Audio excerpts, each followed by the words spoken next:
Sabi po sa Psalms 23, "The Lord is my shepherd, I shall not want." Tayo po ay manalangin. Panginoon, maraming salamat po sa umaga na pinagkaloob niyo sa amin. Salamat, Panginoon, dahil meron na naman po kaming isang linggo upang kami po ay sumamba sa inyo. Dalangin namin, Panginoon, na kayo po ang maghanda sa aming puso't isipan at sa mensahe na aming mayarinig ngayon. Ito aming dalangin sa pangalan ng Panginoong Hesus. Amen.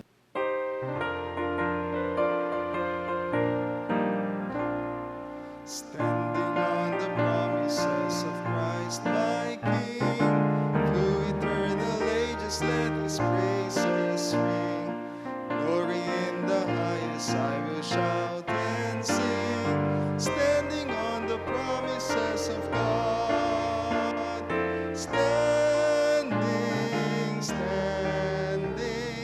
Standing on the promises of God, my Savior. Standing, I'm standing on the promises of God. Standing on the promises that cannot fail. When the holding storms of doubt and fear assail, by the living word of God I shall prevail. Standing on the promises of God. Standing on the promises of God, my Savior. Standing,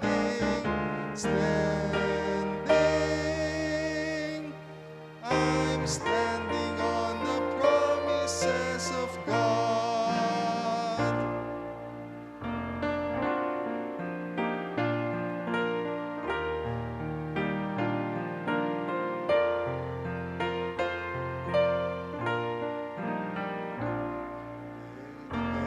There is a fountain filled with blood, drawn from Emmanuel's veins, and sinners plunged beneath that flood, lose all their guilty stains, lose all their guilty stains, lose all their guilty stains, and sinners plunge beneath that flood, lose all their guilty stains. Dying thief rejoiced to see that fountain in his name.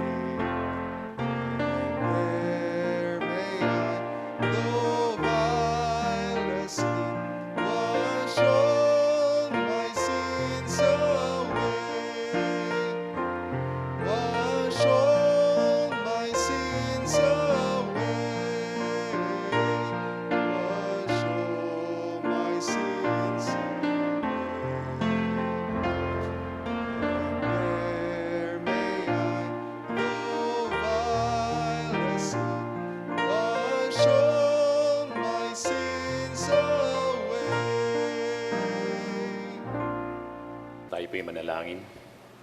Muli, Panginoon, lubos po ang aming kasiyahan sa mga puso namin, sapagkat sa umagang ito ay muli ka naming makakadaupang palad, makakasama ka namin sa aming kalagitnaan, upang ikaw ay aming sambahin sa Espiritu at katotohanan. Kami rin po ay nagpapasalamat sa panibagong buhay at kalakasan na meron kami sa umagang ito, na kung saan, Panginoon, sa buong magdamag ay binigyan niyo po kami ng pag-iingat. Pinatulog mo kami na mahimbing, at muli ngayong umaga, Panginoon, ay taglay namin ang pagpapala ng panibagong buhay na gagamitin namin, Panginoon, sa pagtatapat sa iyo, sa paglilingkod sa iyo, at sa pagsamba sa iyo, Panginoon. At sa patuloy po namin paglapit, Panginoon, kami po ay nagpapakumbaba sa iyong harapan. Humihingi po kami, Panginoon, ng kalinisan ng mga puso namin, na anumang pumbahid ng pagkukulang, pagkakasala ang amin nagawa. Sinasadya man ito o hindi, Panginoon, wala pong nalilihim sa inyo sapagkat ikaw ay makapangyarihang Diyos. Kaya nga, Panginoon, kami po ay humihingi na iyong kahabagan. Napakalinisin niyo po kami, Panginoon, sa pamagitan ng iyong banal na dugo na itinigis mo doon sa krus sa bundok ng Kalbaryo upang kami, Panginoon, ay maging karapat-dapat sa pagsamba sa iyo, sa paglilingkod sa inyo, at sa pagdakila namin sa iyo sa buhay ng bawat sa amin. Panginoon, salamat po sa iba't ibang gawain na meron ng aming kapulungan na iniwan mo sa amin at ipinagkatiwala mo sa amin upang ito, Panginoon, ipagpatuloy at gamitin kaparaanan upang lumagana pa, Panginoon, yung banal na salita, ang aming po Sunday School, ang Kids Worship Ministry, ang Mighty Warriors, Panginoon, na gawain, maging yung bubuksan namin mamayang hapon sa pasimula nito, yung pong God's Servant. Salamat po, Panginoon, sapagkat may mga anak kang itinalaga upang ang gawain ito ay patuloy na gampanan, patuloy, Panginoon, na magamit na kaparaanan upang, Panginoon, marami pa mga kabataan ang makarinig ng mga salita mo. At dalangin po, Panginoon, sa bawat pag-aaral nawa ay tumimo sa isipan ng bawat isa na nakikisa sa gawain ito ang mga salita mong iniwan sa amin na magagamit namin sa pang-araw-araw namin buhay. Ngayon din po, Panginoon, ang Lay Leaders Fellowship, ang Young Ambassadors for Christ. Salamat, Panginoon, sa patuloy na pagdami ng mga anak mo na nakikisa rito. At doon po, Panginoon, sa hindi pa namin nakakasama, bagamat ito ay biasum lamang, kausapin niyo po sila, Panginoon, at ikintal nila sa kanilang puso at isipan. Ito yung gawain mo, Panginoon, na dapat pagsumikapang magampanan at kami, Panginoon, ay makita mo dahil nagtatapat, naglilingkod sa iyo sa pamagitan, Panginoon, ng mga fellowship groups na ito. At salamat, Panginoon, sa leadership ng bawat gawain ito. Gayun din po, Panginoon, tatagbilin namin sa inyo aming prayer meeting. Napakahalaga pong gawain ito na kung saan kami nagsasama-sama upang magpanalanginan sa bawat isa. Mailapit sa iyo, Panginoon, personal namin mga pangailangan. Maitaas sa iyo, Panginoon, ang pangailangan ng aming kapulungan. At lalo sa panahon ngayon, Panginoon, kailangan namin na magsumamos at lumapit sa iyo, Panginoon, sapagkat ang kaguluhan sa buong sanlibutan ay dama na rin po namin. Kaya nga, Panginoon, ito po isang kaparaanan upang kami, Panginoon, ay makalapit sa iyong trono ng habag at awa, sama-sama, Panginoon, bilang mga anak mo na tinubos mo na yung banal na dugo. Panginoon, ang mga kapatiran din po namin na may mga karamdaman ay pinagtatagubilin po namin sa inyo. Ikaw po, Panginoon, nakakaalam kung sino-sino ang bawa sa kanila. Ang kasama namin ngayon na may mga dinaramdam. Subalit, mas nilayo nila, Panginoon, na makiisa sa napakahalagang gawain ng pagsamba. Panginoon, magpakahayag ka po sa kanila bilang isang dakilang manggagamot. Nalalabas sila, Panginoon, ang kapulungan na taglay ang kaginhawahan sa kanilang karamdaman. Kaginhawahan, Panginoon, sa kanilang mga katawan, sapagkat, Panginoon, hinipo mo na sila ng iyong pagpalang kamay. Yung pong mga nasa kanilang tahanan, ay patuloy mo rin pang abutin ang iyong kahabagan at awa. Ang pagpapagaling, Panginoon, ay nasa iyong kamay. Gumagamit ka lamang ng mga tao at mga manggagamot, Panginoon, upang mabigyan sila ng lunas. Subalit, at the end of the day, we know, dear Father, ikaw lamang ang tanging manggagamot na dakila at tapat na may kapangyarihan na magpagaling ng anumang uri ng karamdaman. Gayun din po, Panginoon, ang aming mga Holy Week activities ay pinagtatagubili namin sa inyo ang aming Monday, Thursday worship service, ang aming sunrise service. Panginoon, pagpalain niyo po ito at patuloy mong kausapin ang bawat isa sa amin na suportahan napakahalagang gawain ito sa pag-alala namin, Panginoon, ng iyong sakripisyong ginawa doon sa krus sa bundok ng Kalbaryo. At muli, Panginoon, sa paglilita namin ng pagkabuhay mong muli na nagpapatunay at patuloy na nagpapadakila sa iyo sapagkat ang Diyos namin tinanggap at nakilala ay hindi na natiling patay kundi nabuhay na magmuli sa ikatlong araw katulad ng iyong pangako. Panginoon, ang mga kapatiran namin na sa ibang bansa ay patuloy mo rin pong hipuin ng iyong kalinga. Pakaingatan mo po sila, Panginoon, sa kanilang kinalalagyan. Sa kanilang mga gawain ay papatnubayan niyo po sila. Tutulungan at bibigyan ng kaalaman at bigyan mo sila ng kalusugan at kalakasan ng katawan. At sa panahon, Panginoon, ng kalumbayan o kalungkutan, bigyan niyo po sila ng kapayapaan, katahimikan, Panginoon, na tayo ikaw lamang ang mapagkakaloob. At ganyan din, Panginoon, ang aming DBBS, inilalapit namin sa inyo.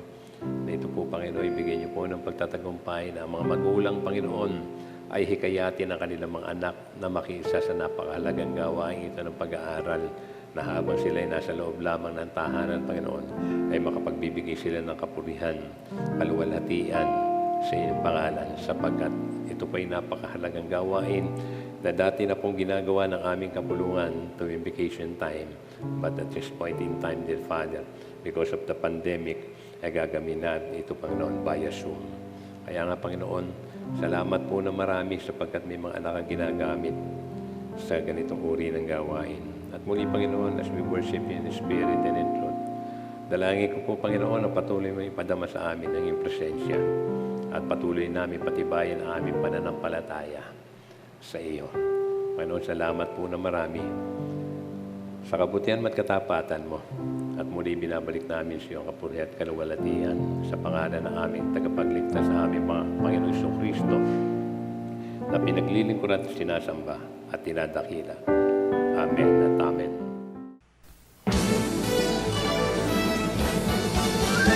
I know, blessed assurance, I know, blessed assurance,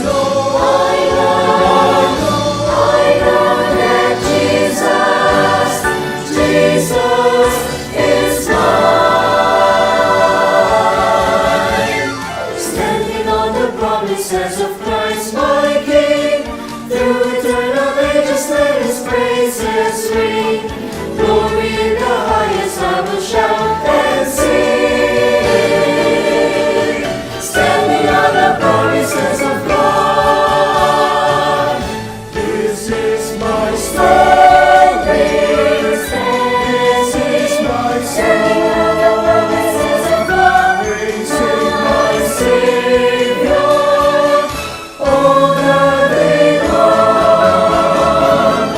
This is my story. This is my song. Praising my Savior.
umaga po sa atin lahat. Purihin natin ating Panginoon sa isang araw ng linggo na kung saan ay muli tayo magkakasama upang bigyan siya ng kapurihan at madakila natin ang kanyang pangalan at kapangyarihan sa buhay ng bawat sa atin. Salamat po sa ating koro na patuloy na ginagamit na ating Panginoon sa kanyang gawain na sa kabila ng hindi sila nagkakasama-sama ayaw sa pamagitan lamang ng teknolohiya ay nabibigyan tayo ng magandang awitin. No po? Kaya nga, this is my story, this is my song. Isa lang po sa mga awitin na pupukaw ng ating damdamin upang makita natin ang kapangyarihan ng ating Panginoon sa ating buhay. Ipagpapatuloy po natin ating pag-aaral about the strong faith for confusing times. It's about Habakkuk. At ngayon po in chapter 2, ang ating pag-aaralan. It's about choice. So doon po sa hypnosis, ay sabi po rito, we have heard it said many times that our choice matter. We know this is true because all of life is shaped by the choices we make. Talaga po yung ating buhay ay hinuhubog sa mga pagpili natin sa pang-araw-araw nating buhay. Pinili mong kurso, pinili mo sa araw-araw, namimili tayo. Mimili ka kung susunod mo ngayon. Sana naman hindi natin iniisip, pipiliin, magtututbrush ba ako ngayon o hindi? No po, dahil ito ritual na. No po. So, ganun po. So, our choices really do matter. We make our choice and our choices turn around and make us. Ito ang nakapagbabago ng buhay natin. Never is this more important than when hard times come and life seems to move against us. When trouble comes, you find out very quickly what you really believe. Kapag dumating ang problema, napakabilis mong mahanap ang tunay na iyong pinaniniwalaan. And that's what is happening to Habakkuk. He is finding out what he really believes. Now God is bringing him face to face with a choice he must make. Let us pray. Muli po, Panginoon, buksan mo ang puso at isipan namin na maunawaan namin na mensahe mo sa amin sa umagang ito at lumabas po kami ng kapulong ito na taglay ang pagpapala sa mga paalala mo sa amin. At dalangin po namin na mangusap ka sa amin at ikaw po, Panginoon, ang patuloy namin na mabigyan ng kadakilaan sa buhay namin. Ito po aming dalangin sa pangalan ni Jesus. Amen. Ang ito po si Habakkuk is sa mga minor prophets na kakaiba. Yung po mga propeta ay ginagamit ng Panginoon na magpadala ng mensahe sa mga tao. Pero si Habakkuk po, ang pagiging propeta niya ay kakaiba sapagkat siya nagdadala ng mensahe sa ating Panginoon. Hindi po mensahe, kundi ang katotohanan, ang dinadala niya ay reklamo niya. Siya'y nagre-reklamo sa ating Panginoon. So, bagamat siya ay minor prophet, hindi po nangangahulugan yung kanyang mga sinasabi, walang kahulugan at walang kabuluhan. So, Habakkuk chapter 2 ay makikita natin dito na kung paano ang struggle niya sa ating Panginoon. Pag mayroon tayong kahilingan sa ating Panginoon at hindi ba kagad nabibigyan ng kasagutan, ay nagtatanong agad tayo, Panginoon, kailan mo sasagutin? Matagal na ako naghihintay. Inip na ako. Sagutin mo naman ang aking panalangin. Ang isa po sa mga bagay na ayaw natin, maramdaman natin at mangyari sa buhay natin, ay yung maghintay. We don't like to wait kahit dun sa doctor's office, pagka ikaw ay nagpapatingin sa manggagamot, nagbabayad ka na nga, pinaghihintay ka pa. Sasabihin sa iyo ng doktor, kailangan dito may appointment, tumawag ka, sabihin siya, at 10 o'clock, kailangan nandito ka. Pagdating mo ron, matitignan ka alauna ng tanghali. Pinaghintay ka. Nangyayari po sa amin yun. Kaya pagka kami nagpupunta, magdala ka na, marami mong babasahin kesa mainip ka at mainis ka. No po? So, ganun po. Maging sa mga restaurants, pagka mo order ka, ang tagal ay nababanas ka. Lalo pag sinabi mo sa fast food, Jollibee, McDonald's, fast food na nga, pero ang bagal. Bakit? Kasi pagdating mo ron, ang haba ng pila. May sinusundan ka, ang tagal na nga natin nakahilera. Pagdating doon sa counter, saka pa lang siya mag-iisip kung ituturo niya, bibili niya. Samantalang nandoon at nakikita mo na kailangan mo orderin. Hindi po ba nakakainip? So, sa marami pong pagkakataon, that what we hate most of all is waiting for God. Waiting on God. Lalo tigit kung may kailangan ka at naninikluhod ka at lumuluha ka na sa ating Panginoon. Bakit ayaw niya tumugon? Mga kapatid, Lahat po tayo ay daranas ng ganitong proseso sa ating buhay. And even Jesus Christ waited for 30 years in the carpenter's shop before setting out on His public ministry.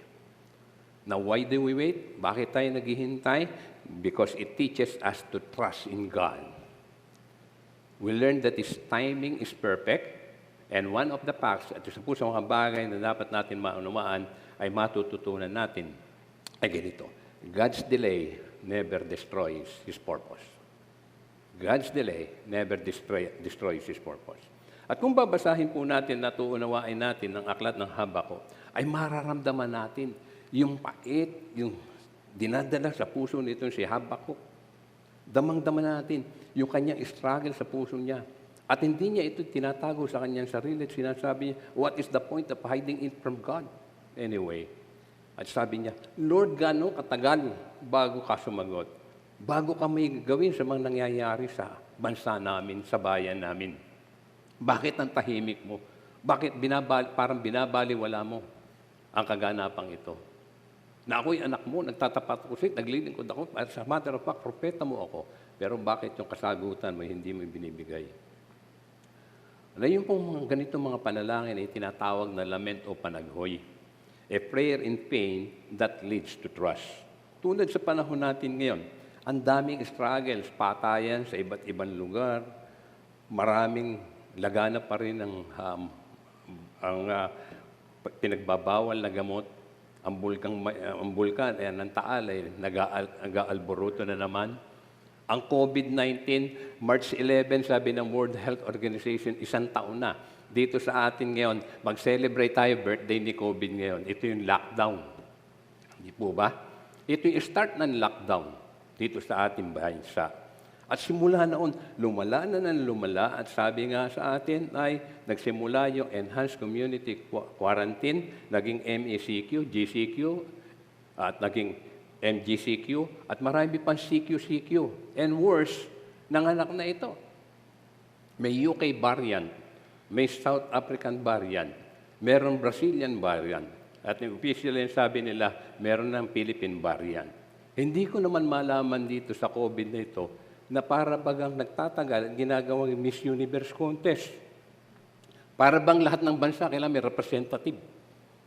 Kailangan lahat sila may variant. So, hindi po ba nakakainip? 1 taon na tayo naniniklod sa ating Panginoon. Lord, hanggang kailan? Kaya nga tayo mismo nagtatanong, kailan mo tatapusin ang pandemyang ito? So, may mga karamdaman. Panginoon, 5 taon ko nang dinaramdam to. Kailan mo sasagutin? Kailan mo ako pagagalingin? Mga kapatid at mahal sa Panginoon, sa lahat po ng dumaranas ng paghihintay ng kasagutan ng Panginoon, ito po'y ginagamit niya to build our faith in Him. Yung panaghoy leads to trust. Lament leads to trust. Kaya sinabi ng Panginoon kay Habakuk, maghintay ka. The righteous live by faith. So we lament what is happening in the world. We listen to God's word. We look to what God is doing in the world. And we lean to His promises. Nakasandal tayo sa Kanyang mga pangako. And we look forward to what He is going to do or He will do. Kung paano niya susolusyonan ang napakalaking crisis na kinakaharap ng buong mundo at mga personal crisis na meron tayo. At tulad po ni Haring David in Psalm chapter 13, verses 1 and 2, sabi niya, hanggang kailan, O Panginoon, iyong kalilimutan ako? Magpakailanman? Hanggang kailan ikukubli mo ang iyong mukha sa akin? Sa verse 2, hanggang kailan kukuhang payo ako sa aking kaluluwa na may kalumbayan sa aking puso sa buong araw? Hanggang kailan, magpakailan, magpakataang ka ang aking kaaway sa akin? Hanggang kailan? Up to when? But at the end of the day, ang sabi niya, ngunit ako'y tumiwala sa iyong kagandahang loob. Magagalak ang aking puso sa iyong pagliligtas. At susunod na talata, ako'y awit sa Panginoon sapagkat ginawan niya ako na sagana. So, listen, my dear brothers and sisters in the Lord. Yes, we are suffering right now. But at the end of the day, time will come, ang sabi sa atin, I will sing unto the Lord. Aawit tayo sa ating Panginoon. Because He hath dealt bountifully with each one of us. Ganyan din po ang nangyari kay Habakuk. Matapos niya mag-express ng kanyang hinaing sa ating Panginoon Kristo, at sabi niya, maghihintay ako. Ganon din po sa atin. Yung mga sagot sa ating mga katanungan ngayon ay nakadepende kung anong relasyon natin sa ating Panginoon. Nakadepende sa mga pangyayari sa ating mga buhay. Baka kasing ang Christianity natin ay transactional. Parang tulad na isang relasyon sa mag-asawa na nangako sa kanilang kasal na nagsasabi na in sickness and in health, for richer or for poorer, for better or for worse. Ganon ang sinasabi. Nung dumami na ang problema, nanlamig na rin ang relasyon sa isa't isa. Ganyan po ba ang relasyon natin sa Diyos? Nakadepende sa mga nangyayari sa ating buhay. Pag marami ka ng pagsubok sa buhay, marami ka na nararamdaman, nakaramdaman, at hindi mo nadarama ang pagkilos ng ating Panginoon sa iyong buhay, nanlalamig ka na rin sa pagsamba sa Kanya. Mga kapatid at mahal sa Panginoon, ang mga reklamo po ni Habakuk ay kanyang binigyan ng kasagutan. Sabi nga sa atin, ay nakapagtataka. Doon po sa chapter 2, verse 1, ang sinabi niya, aakyat ako sa bantayan, hihintayin ang sasabihin ni Yahweh sa akin. At ang tugon niya ay aking daing. Ay aking daing. I will stand upon my watch and set me upon the tower. And I will wait, and I will see. Maghihintay ako. At kung babasahin po natin, ang buong aklat ng Habakuk, masisiyahan po kayo. Napakaganda po nitong aklat na ito. At mula rin sa verse 2 hanggang verse 20, makikita niyo po. At doon po sa verse 2, ang sabi rito, ito ang tugon niya, isulat mo ng malinaw sa mga tapyas na bato, ang pangitaing ipapahayag ko sa iyo. Ang sabi, habang nagre-reklamo ka, kumuha ka ng lapis at papel at isulat mo ang sasabihin ko sa iyo. O kung hindi naman, ang sabi sa kanya, itaga mo ito sa bato. Now, ba't ipinasusulat? Kasi makakalimutin po tayo. Kaya nga po, buti na lang itong mga disciples na nagsulat ng banal na kasulatan, talagang isinulat. Kundi wala tayong guide para matandaan natin. At tayo, kasi makakalimutin tayo. Ito si Mami Ruth, pagka nag-utos sa akin yan, na pupunta ako halimbawa ng grocery, 5 items lang, sasabihin pa niya, isusulat ko. Bakit? Nadala na siya sa akin eh. Magpapabili lang yan, 5 items. Huwag na, kaya ko yan. Pagdating ko sa bahay, kulang na isa, may nakalimutan ako. So, isinusulat. Ganon din po sinasabi na, isulat mo ng malinaw sa mga tapyas na bato, ang pangitang ipapahayag ko sa iyo, para huwag mo makakalimutan. Because at the end of the day, yung sinabi ko, yun ang gagawin ko. Yung pangako ko sa iyo, ay yun ang mangyayari. Kaya sumusunod na talata, ang sabi pa, upang sa isang sulyap ay mabasa agad at may pababati dito, isulat mo ito sapagkat hindi pa panahon upang ito ay maganap. Ngunit mabilis nalilipas ang panahon at mangyayari ang ipakikita ko sa iyo, bagamat parang mabagal ito, hintayin mo, tiyak na mangyayari at hindi maaantala ito. Ito po ang mensahe sa Babylonia.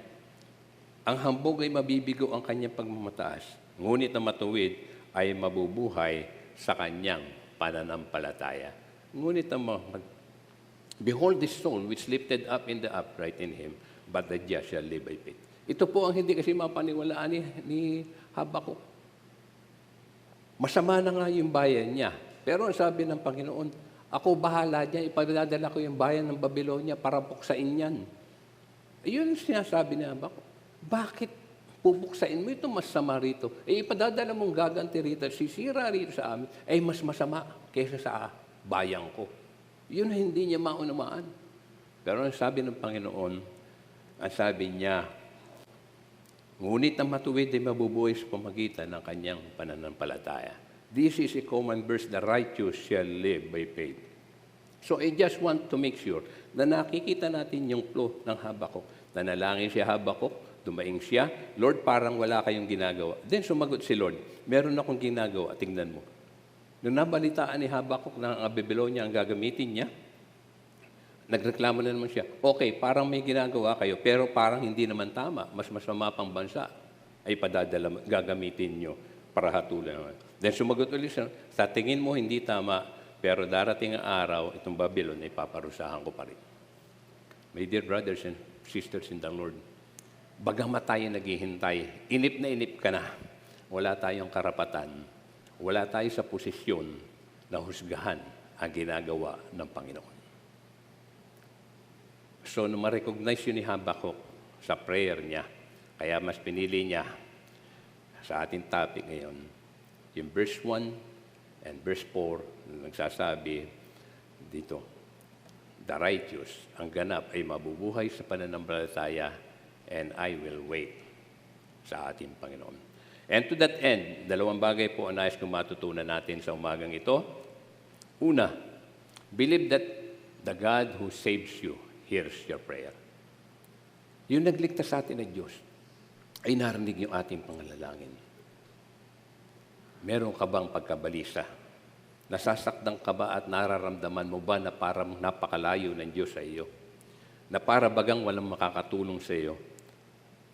Huwag kang panghinaan loob, sapagkat ang mapagmahal na Diyos ay laging nariyan upang tulungan ang bawat isa sa atin.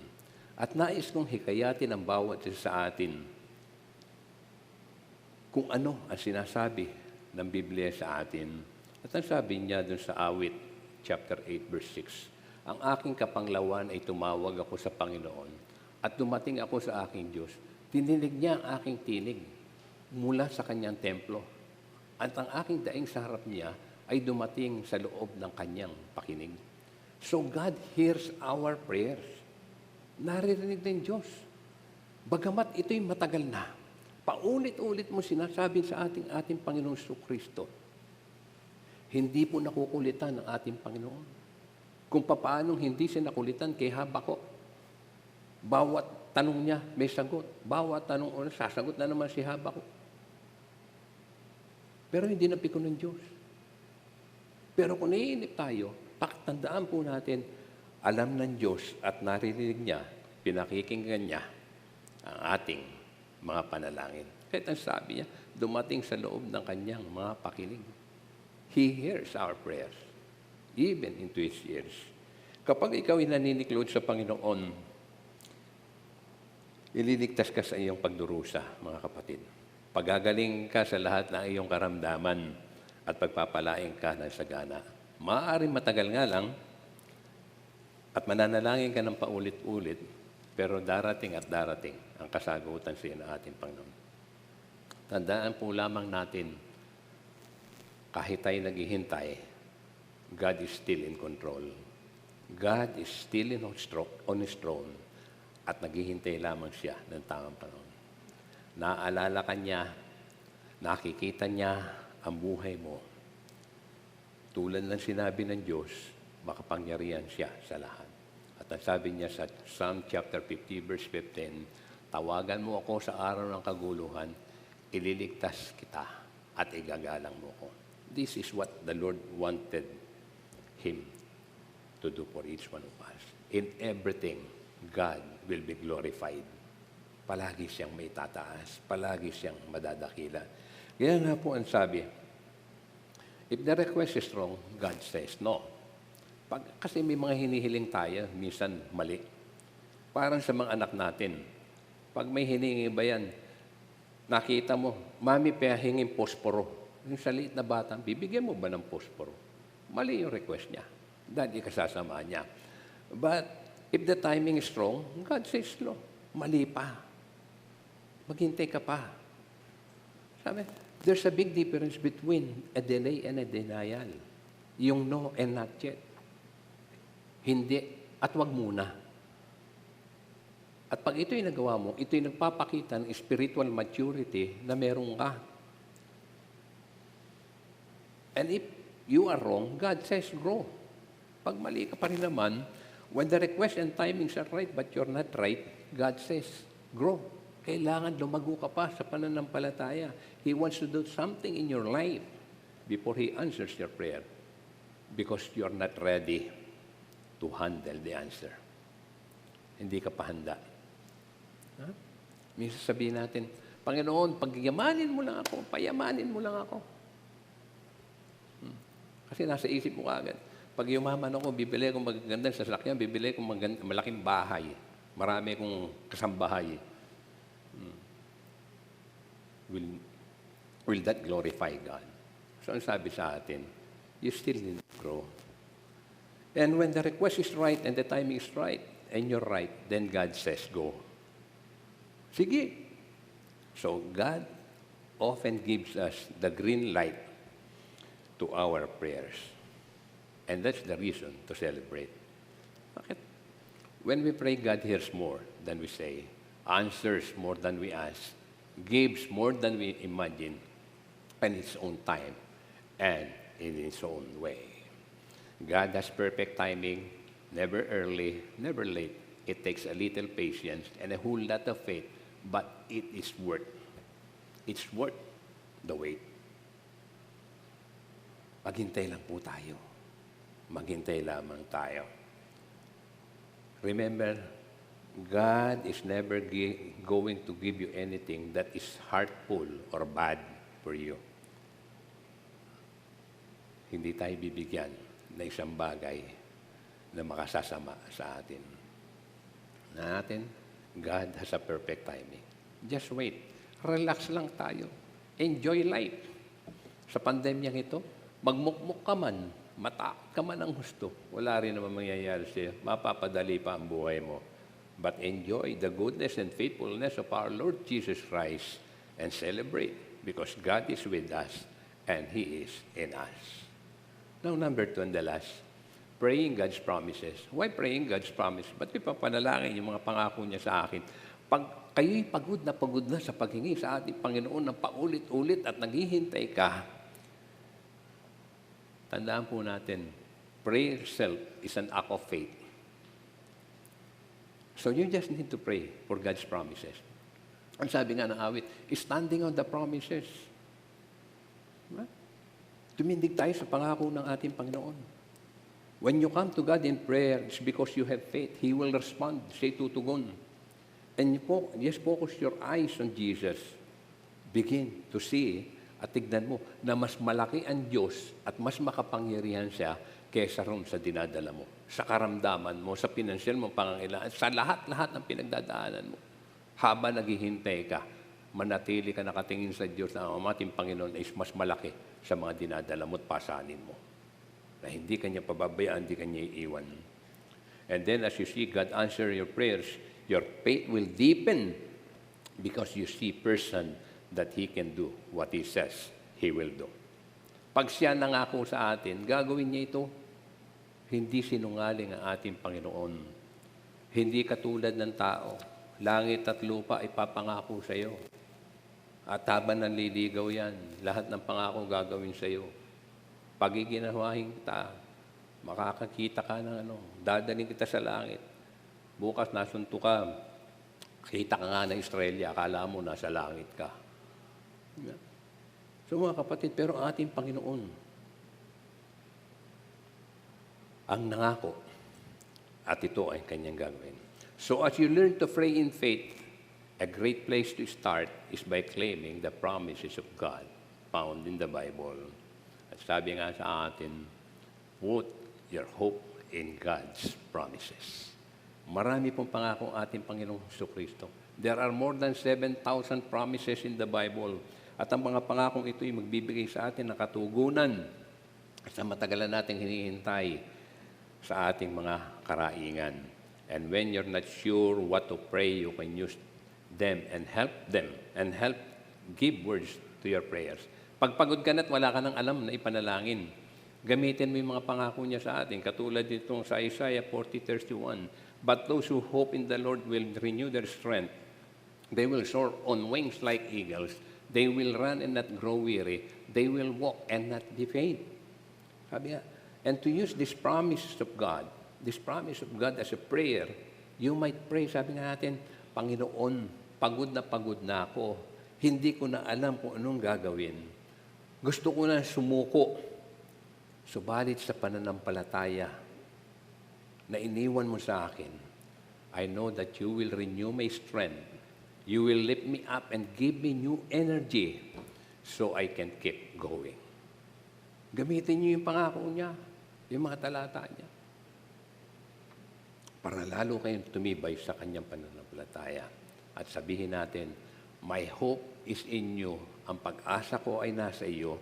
And thank you for helping me move forward and keep going.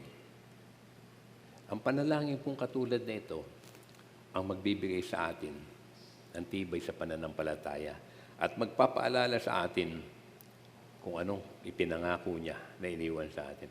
And then you will see in your own life kung paano yung mga pangako niya ay nagkakaroon ng katuparan sa atin. Mga kapatid, tandaan po natin, worry ends when faith in God begins. Mawawala lahat yan pag yung pananampalataya sa ating Panginoon Diyos ay nagsimula. Marami pong pangako sa atin Panginoon. Ang sabi nga po niya sa Isaiah 41:10, don't be afraid because I am with you. Don't be intimidated, I am your God. I will strengthen you. I will help you. I will support you with my victorious right hand. Kasama na lahat doon. Nandoon na lahat. In Philippians chapter 4, verse 19, but my God shall supply all your needs according to His riches in glory. In Psalm 23, verse 4, though I walk through the valley of shadow of death, I will fear no evil, for thou art with me. Their rod and their staff, they comfort me. So, ang dami pong pangako. Just keep on waiting. And at the end of the day, you will be surprised and you will be amazed that God will answer your prayer. God is always with us, but sometimes we don't sense His presence in our lives because we are so busy with our own decisions, solutions, and plans. That's why it often takes a crisis to get us face-to-face with God. Friends, while we are waiting, God is working. So just wait. Enjoy life. Though it looks like all is lost, ito po yung pinakabuod nitong Habakuk. Though it looks like all is lost, and you do not understand why God has not responded, keep on serving. Habang naghihintay ka ng paghipo ng Diyos sa sa karamdaman mo, kung ikaw may dinaramdam, habang ikaw may dinaramdam, gamitin mo yung buhay mo sa paglilingkod sa Diyos. Magpagamit ka sa iba't ibang kaparaan na kung saan man dumating ito, ay makikita mo that you are glorifying God in your life. Keep on serving, seeking, waiting, and living by faith. Though all you see is evil, violence, strife, and destruction, do not lose heart. God will triumph in the end. So ano man po ang matagal natin pinaghihintay, tandaan po natin, habang naghihintay ka, maglingkod ka sa Diyos. Paggamit mo yung buhay mo para pagdating ng panahon, masabi pa rin sa'yo ng Panginoon, well done, thou good and faithful servant. Na sa kabila ng karamdaman mo, naging tapat ka sa akin at nagpagamit ka sa iba't ibang kaparaan in Bible study, in prayer meeting, or whatever things na pwedeng ibigay sa iyo ng ating Panginoong Kristo. Mga kapatid, tandaan po natin, it's our choice. It's our choice. Ano ang pipiliin ninyo? Ano ang pipiliin ninyo? While waiting, serve God. Maglingkod tayo sa ating Panginoon. Tandaan po natin, while waiting, God is working. Amen. Amen.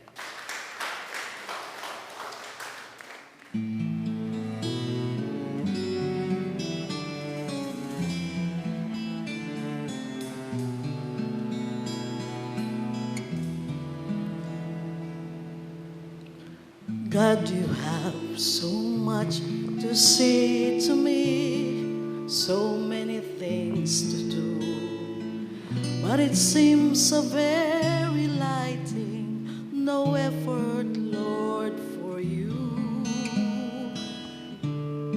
All the fears, trouble everywhere, problems through the day. Yet this morning you've turned my way just to hear me pray. You see to me and all that may concern me. For my little woes you hover close and listen patiently.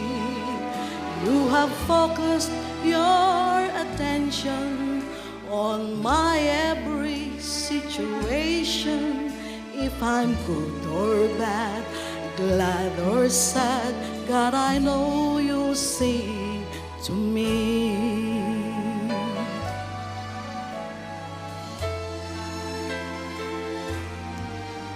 Now I think I have it figured out. Here's what I've learned so far. You're very near the child who has a bleeding, broken heart. That's why you've come for me today, and you've lingered tenderly, saying that you will see to it I have everything that I need. You see to me and all that may concern me.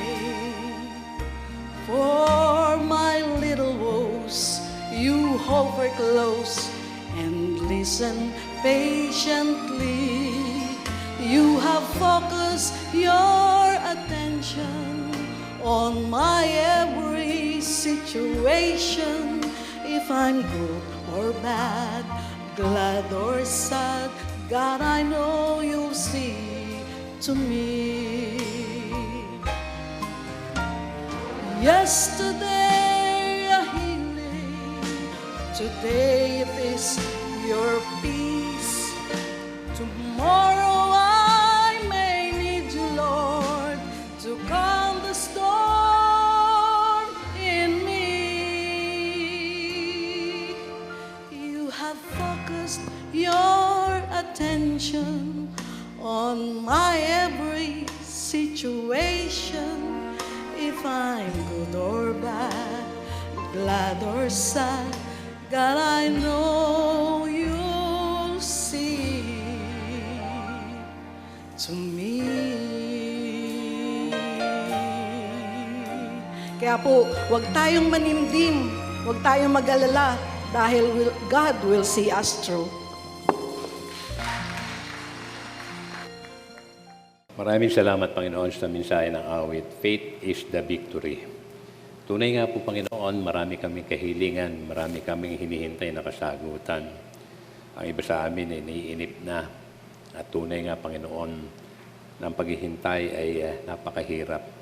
Subalit, nawa, Panginoon, ay nangusap ka sa amin sa lahat ng aming mga kahilingan, sa lahat ng aming mga panalangin, na hinihintay namin na iyong kasagutan, ay lalo kami maging tapat sa iyo. Habang kami naghihintay sa iyong kasagutan, Panginoon, magpagamit kami sa iyo sa kaluluwalhati na iyong dakilang pangalan. After all, dear Father, alam po namin na kaya kami narito at nilikha mo ay para ikaw ay amin luwalhatiin. At nawa sa patuloy namin paghihintay ay magamit mo kami sa kaparaanan na kung saan makapagbibigay kami ng kaluwalhatian sa iyong dakilang pangalan. Panginoon, salamat po sa presensya ng bawat isa. Salamat sa pag-iingat mo sa amin sa pagpunta rito. Salamat, Panginoon, sa buhay at kalakasan na meron kami. At kami lalabas, Panginoon, ng kapulang ito na puspos ng pagpapala. Pagpapala nagmumula sa iyo. Pagpapala ng kalusong at kalakasan ng katawan. At kami, Panginoon, sa po na aming mga mahal sa buhay, ay ilalayo niyo po sa karamdamang COVID-19 o pandemya na ngayon ay patuloy na lumalaganap na muli. Panginoon, salamat po sapagkat kami ay protektado ng pag-ibig mo at pagmamahal mo sapagkat kami tinubos mo ng iyong maldugo. Wala kami maapakan, wala kami mahawakan sapagkat alam namin, Panginoon, Ang pandemyang ito hindi namin nakikita, tanging ikaw lamang.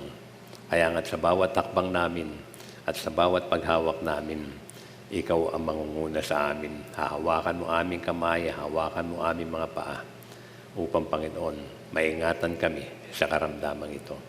Panginoon, salamat po na marami sa kabutihan mo at katapatan mo, sa pag-ibig mo at pagmamahal mo po sa amin, at salamat sa mga ginawa mo at gagawin pa sa bawat sa amin.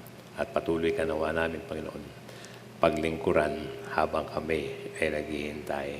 And thank you for all your promises to us, that in due time, dear Father, while we are waiting, we know, dear Father, that you are working. May the love of God be above you to overshadow you, beneath you to uphold you, before you to guide you, behind you to protect you, and be close to you to make you able for all things, and to reward your faithfulness with the joy and peace which the world cannot give, neither can take it away. Through Jesus Christ our Lord, to whom we are giving back the honor, the glory, and praise. In the name of the Father, of the Son, of the Holy Spirit. Amen and amen.